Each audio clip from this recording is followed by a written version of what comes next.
ರಾಜಮೌಳಿ ಅವರ ಚಿತ್ರಗಳನ್ನು ಪ್ಯಾರಿಸಲ್ಲಿ ಪ್ರದರ್ಶನ ಮಾಡಿದ್ದಾರೆ. ಈಗ ಬಾಹುಬಲಿ, RRR ಚಿತ್ರಗಳನ್ನು ಪ್ಯಾರಿಸ್ನ ಪ್ರಸಿದ್ಧ ಥಿಯೇಟರಲ್ಲಿ ಪ್ರದರ್ಶನ ಮಾಡಿದ್ದಾರೆ. ಚಿತ್ರಗಳನ್ನು ಇಲ್ಲಿ ಪ್ರದರ್ಶನ ಮಾಡಿರೋದೇ ಹೆಚ್ಚು. ಆದರೆ ಇದೇ ಥಿಯೇಟರಲ್ಲಿ ನನಗಾಗಿ ಒಂದು ಸೀಟ್ ಮೀಸಲಿಟ್ಟಿರೋದು ನಿಜಕ್ಕೂ ಒಂದು ಸಹಿಯಾದ ಆಶ್ಚರ್ಯ ಅಂತಲೇ ರಾಜಮೌಳಿ ಬರೆದುಕೊಂಡಿದ್ದಾರೆ. ಈ ಕ್ಷಣದ ಕೆಲವು ಫೋಟೋ ಕೂಡ ಹಂಚಿಕೊಂಡಿದ್ದಾರೆ.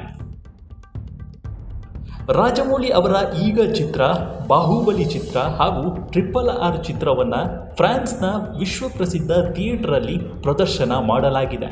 ಇದೇ ಥಿಯೇಟರಲ್ಲಿಯೇ ರಾಜಮೌಳಿ ಅವರ ಹೆಸರಿನಲ್ಲಿಯೇ ಒಂದು ಸೀಟ್ ಕೂಡ ಮೀಸಲಿಟ್ಟಿದ್ದಾರೆ. ಇದು ಇವರಿಗೆ ಅಲ್ಲಿ ಸಿಕ್ಕ ಅತ್ಯಂತ ದೊಡ್ಡ ಗೌರವವೇ ಆಗಿದೆ.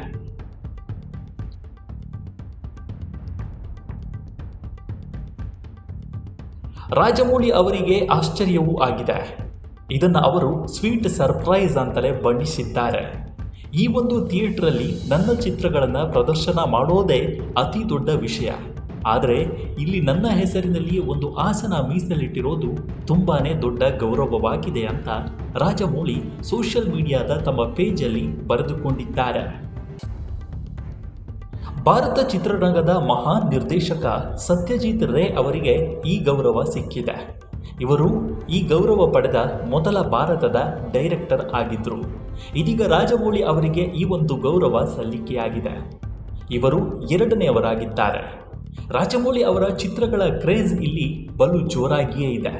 ಹಾಗೆ ಪ್ಯಾರಿಸಲ್ಲಿರೋ ಸಿನಿಮಾ ಪ್ರೇಮಿಗಳು ರಾಜಮೌಳಿ ಅವರ ಚಿತ್ರಗಳನ್ನು ನೋಡಿದ್ದಾರೆ, ವೀಕ್ಷಿಸಿ ತುಂಬಾ ಖುಷಿಪಟ್ಟಿದ್ದಾರೆ.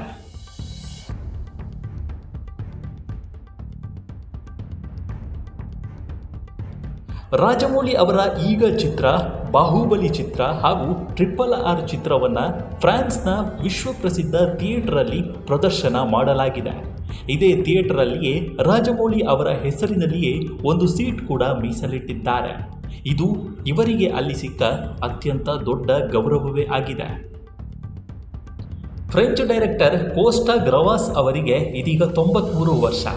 ಆದರೆ ಇವರು ರಾಜಮೌಳಿ ಅವರ ಚಿತ್ರಗಳನ್ನು 8 ಗಂಟೆಗಳ ಕಾಲ ಕುಳಿತು ನೋಡಿ ಖುಷಿಪಟ್ಟಿದ್ದಾರೆ, ಪ್ರಶಂಸೆ ಕೂಡ ವ್ಯಕ್ತಪಡಿಸಿದ್ದಾರೆ. ರಾಜಮೌಳಿ ಅವರಿಗೆ ಇಲ್ಲಿ ಈಗಾಗಲೇ ಹೇಳಿದಂತೆ ವಿಶೇಷ ಗೌರವ ಸಿಕ್ಕಿದೆ.